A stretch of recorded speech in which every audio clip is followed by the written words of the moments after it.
Em dezembro de 1984, aconteceu aqui o pior acidente industrial do mundo. Esta fábrica liberou uma nuvem química que matou milhares de pessoas em apenas poucas e aterrorizantes horas.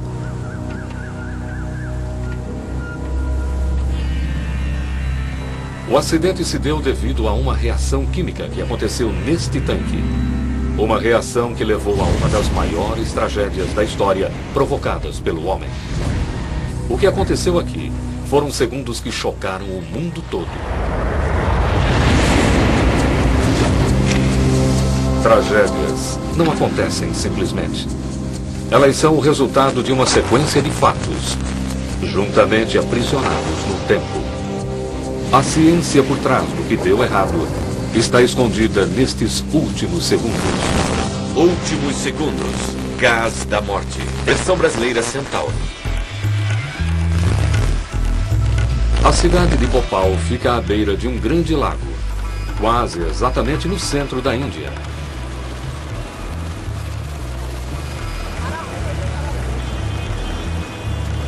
Ela é a capital da região e está crescendo a uma taxa fenomenal. Com uma população de mais de 1.400.000 habitantes, este é um lugar de muita atividade, agitado e cheio de vida.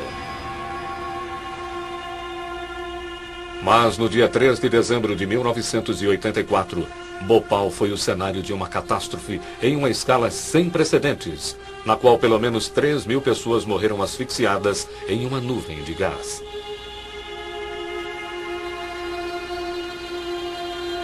Muitos dos sobreviventes daquela noite tiveram sua saúde e seu meio de vida arruinados. E até hoje, as batalhas na lei pela exigência de uma indenização continuam.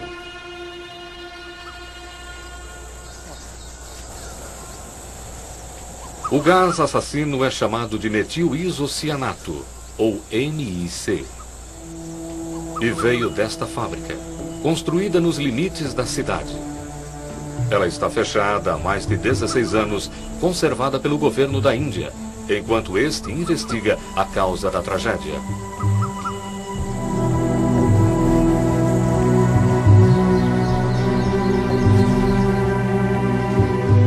Talvez a peça mais terrível daqui seja o receptáculo por onde o veneno escapou, agora desenterrado de sua localização original no subsolo. O gás vazou devido a uma não prevista e incontrolável reação química. Vários funcionários da fábrica concordaram em voltar ao local da tragédia pela primeira vez desde aquela terrível noite em dezembro de 1984, para explicar como eles acham que tudo aconteceu. Eu fui trabalhar na Union Carbide em 71, quando na verdade não havia nada por aqui, só algumas fábricas. Em 1983, nós havíamos construído um dos complexos químicos mais eficientes e seguros da Índia. Mas os padrões já estavam deteriorados há algum tempo e eu fiquei sendo transferido de um setor para o outro. Eu era da segurança e depois fui transferido para a manutenção e foi quando eu decidi sair de lá. Na entrevista antes da minha saída, eu mencionei à gerência que eles teriam problemas se não tomassem uma providência e foi o que aconteceu um ano depois. Construída pela Union Carbide, uma corporação gigante multinacional, a fábrica produzia pesticidas extremamente necessários na época, uma vez que a Índia lutava para produzir alimentos suficientes para acompanhar a explosão populacional. O pesticida chamado Sevin age atacando o sistema nervoso dos insetos e sua produção requer alguns dos agentes químicos mais perigosos. Naquela terrível noite de dezembro, esses produtos químicos ficaram fora de controle.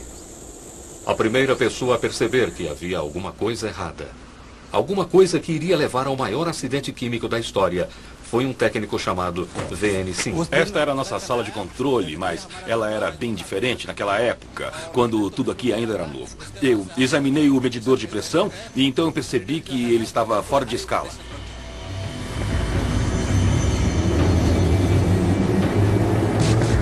Lá fora, a 40 metros de distância, o tanque de armazenamento estava prestes a liberar sua carga mortal. Já passavam 15 minutos da meia-noite. O conteúdo desse tanque representa o triunfo dos lucros sobre a segurança. Para entender como tudo aconteceu, precisamos voltar o relógio 4 horas. As razões que levaram à contaminação do tanque ainda hoje são controversas. Mas as descobertas do governo indiano apontam para uma tragédia que começou aproximadamente às 8h15 naquela noite de dezembro, quando um funcionário da fábrica começou sua rotina de manutenção. Ele conectou uma mangueira de água em um dos canos que corriam por dentro da fábrica. Manter o sistema limpo era essencial, pois os agentes contaminantes poderiam facilmente se formar durante o processo. A sujeira deveria passar pelo sistema através de bocais de drenagem, um processo que muitas vezes levava horas. Quase que imediatamente, alguma coisa começou a dar errado. Inconscientemente, ele deu início a uma sequência de acontecimentos que terminaria na morte de milhares de pessoas. A indústria química usa de fato uma larga escala de materiais perigosos. Por exemplo, pode-se usar ácido sulfúrico na produção de detergentes. Os detergentes por si só não são prejudiciais, mas o ácido sulfúrico é perigosíssimo, do mesmo modo que na produção de shampoos, onde entram agentes químicos como o cianeto. Se você for realizar um processo desse tipo, é preciso ter cuidado, e é óbvio que em Bhopal não houve esse cuidado. A origem do acidente está no modo particular que a Union Carbide escolheu para fabricar o Sevin. A química é parecida com a culinária. Se estamos tentando criar uma molécula como a do Sevin, o que temos que fazer é comprar os ingredientes usuais. Não queremos ter que fazer nenhum intermediário complicado, se for possível evitar. A molécula do Sevin, ela é feita dessa parte, que podemos comprar na prateleira de um mercado. Porém, o mais problemático é por essa parte aqui. O processo que a Union Carbide usou em Bhopal começou com a reação do monóxido de carbono e do cloro para produzir fosgênio. O fosgênio forneceu um dos blocos de construção essenciais para o metilisocianeto, ou MIC, que se tornou um componente da molécula do Sevin. O fosgênio tinha matado um trabalhador 3 anos antes, em uma antecipação da agonia ainda por vir. Em 81, Ashraf Khan, um funcionário estava nessa área, usando um capuz com máscara de gás e um macacão de brim. Então o fosgênio respingou nele, ensopando seu macacão. Ele entrou em pânico e correu para o chuveiro. Ele veio aqui, tirou a máscara com o capuz. O fosgênio que tinha penetrado nas roupas evaporou e ele inalou gás e morreu no hospital alguns dias depois.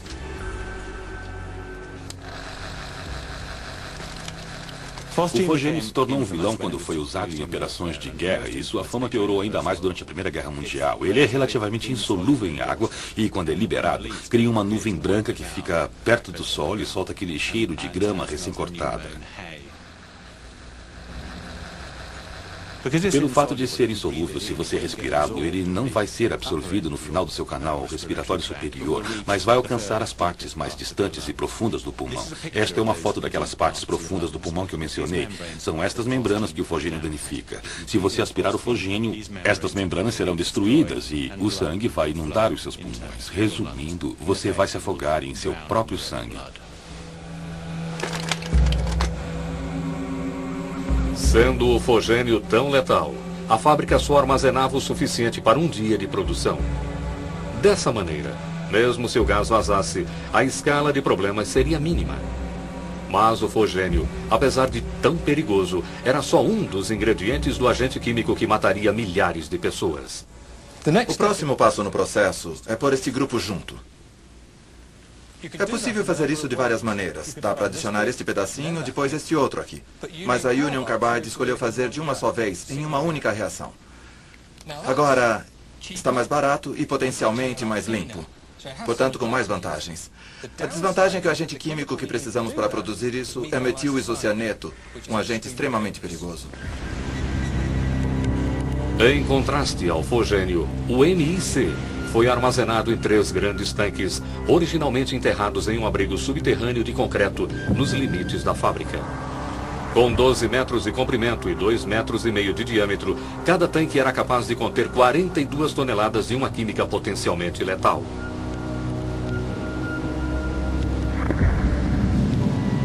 Ao mesmo tempo que o fosgênio, o famoso assassino, era mantido em pequenas quantidades, o MIC era armazenado em uma escala que poderia matar milhares.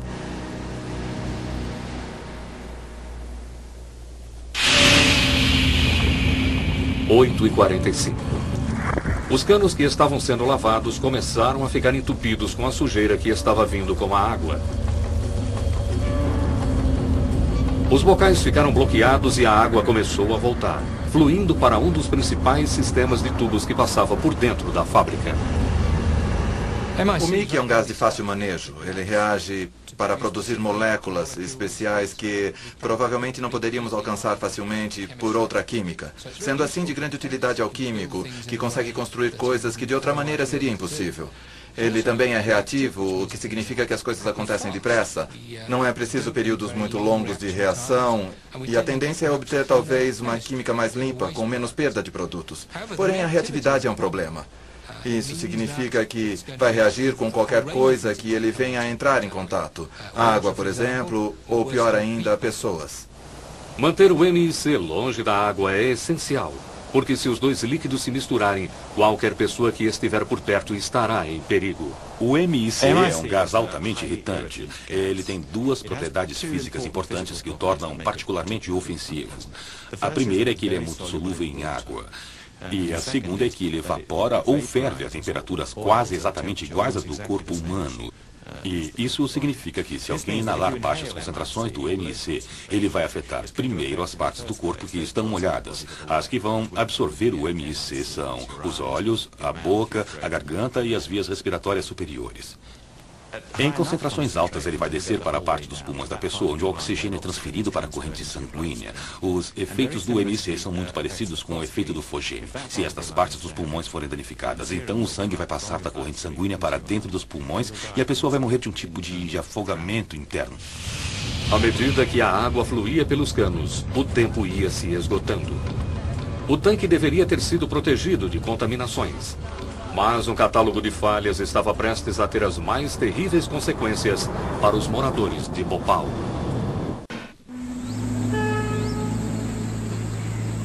A tragédia de Bhopal aconteceu quando cerca de 35 toneladas do agente químico letal chamado metil-isocianeto reagiram com a água e evaporaram. Milhares de pessoas na cidade que fica ao redor da fábrica aspiraram o gás, morrendo da mesma maneira terrível que os soldados durante a Primeira Guerra Mundial. A tragédia deveu-se a uma incrível combinação de circunstâncias. Se fosse por si só, o acidente nunca teria acontecido. Em termos de projeto de indústrias químicas, há realmente dois tipos de segurança.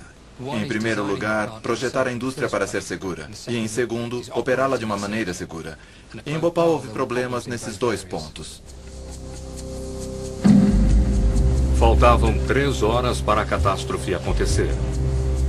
Em uma operação de limpeza de rotina, os primeiros das centenas de litros de água seguiram seu caminho para dentro do sistema principal de canos que passava por dentro da fábrica.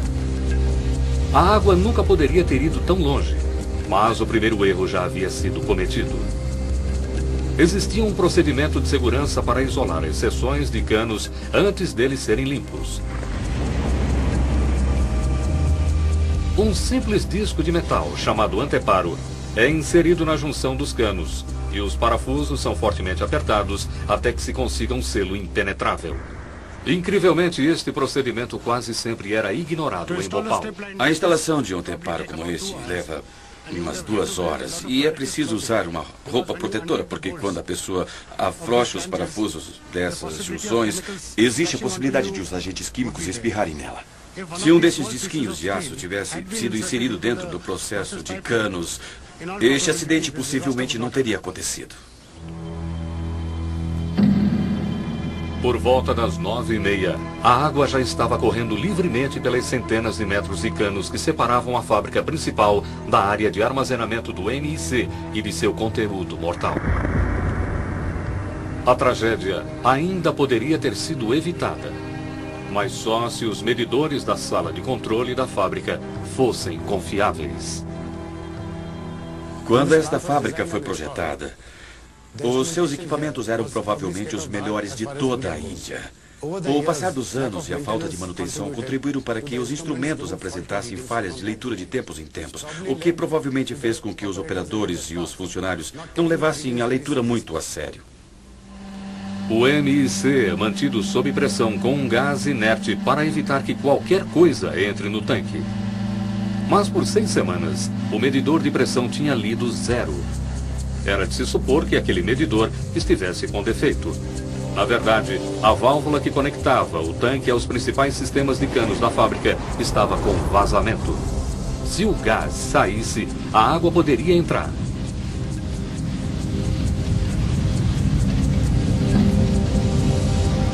Mas por volta das 10 horas, a contaminação já havia começado. A reação do MC com a água gera o dióxido de carbono como de seus produtos. Também gera calor. É claro, o calor começa a aquecer a mistura. É uma reação isotérmica, como nós a chamamos. O que eu vou fazer aqui é uma reação parecida, que obviamente usa materiais muito mais seguros.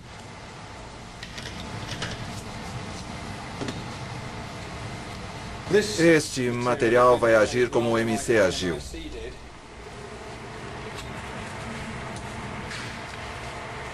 O material que eu estou adicionando seria a água que foi para dentro do receptáculo.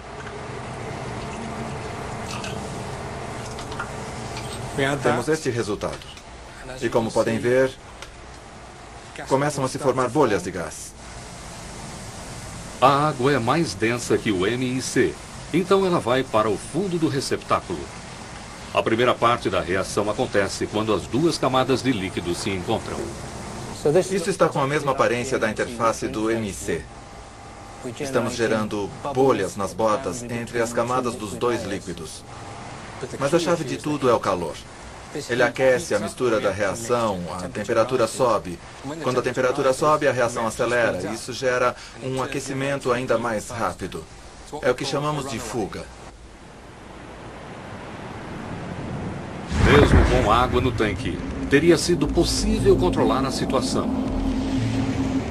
O MIC tem que ser mantido frio, e os tanques estavam dentro de um abrigo subterrâneo de concreto, isolados do terrível calor da Índia. Também havia um sistema de resfriamento controlado por uma unidade construída com o propósito de refrigeração. Mas a gerência veterana, no entanto, tinha decidido desligar. Isto não estava funcionando na noite da tragédia. Na verdade, ele já tinha sido desligado desde maio de 84. O resfriador interno tinha sido removido e ficou permanentemente desativado. Desligar o sistema de refrigeração foi uma loucura. Essas reações de fuga exotérmica acontecem quando estamos gerando mais calor do que podemos remover. O sistema de refrigeração estava lá para remover o calor. Desligá-lo aumentou a possibilidade de uma tragédia. Incrivelmente, outro sistema de segurança tinha sido desviado a despeito das próprias instruções de operação da Union Carbide. Podemos ver que agora a reação está ficando cada vez mais forte. Estão se formando bolhas. Alguns respingos do líquido estão saindo por cima do receptáculo. E se esse receptáculo fosse de escala industrial, teríamos um problema e tanto em nossas mãos. Em Bhopal, havia uma máquina construída com o propósito de lidar com os gases tóxicos. Um aparelho conhecido como purificador de gases. Este é o purificador de gases que tínhamos em Bhopal. Ele funcionava neutralizando o gás tóxico antes de liberá-lo na atmosfera. E naquela noite, ele estava desligado.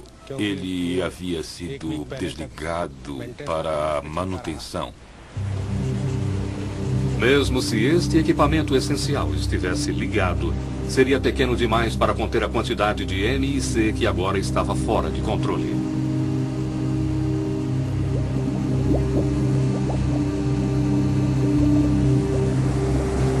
Agora a mistura está borbulhando violentamente. Como podem ver, há muito gás sendo gerado.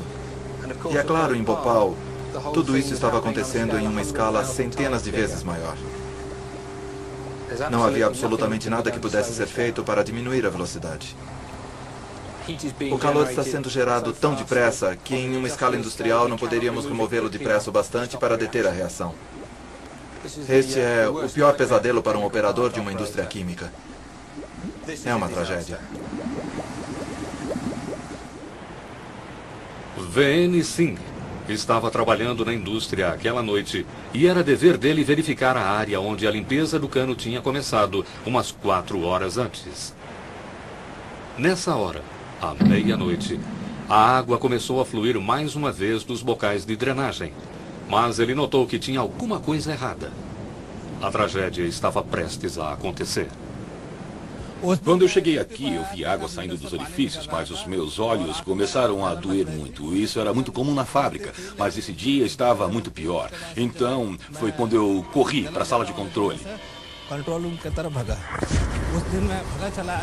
O que Singh viu quando ele chegou na sala de controle, cerca de 1 minuto depois, foi o estágio final de um processo químico que já estava acontecendo há mais de 2 horas.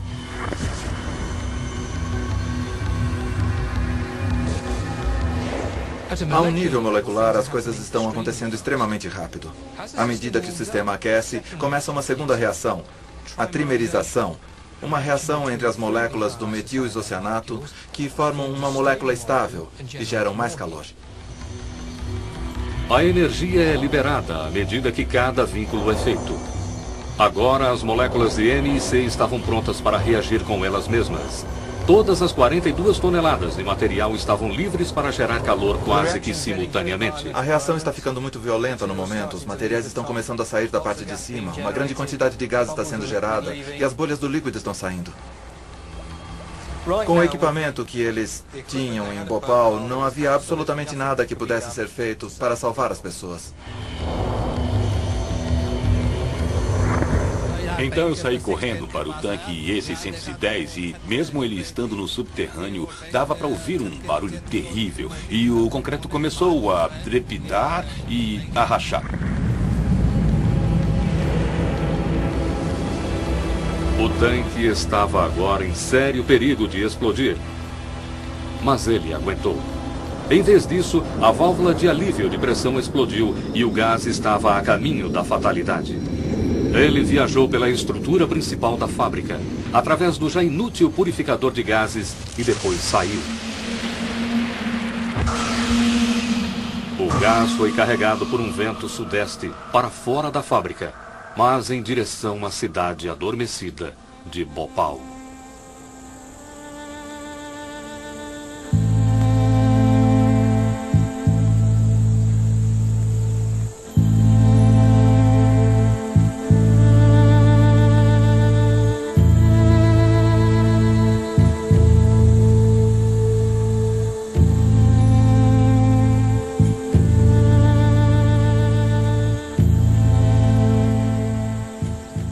Quando eu comecei a trabalhar para a Carbide em 71, foi um dos momentos de maior orgulho da minha vida, porque eu tinha sido selecionado.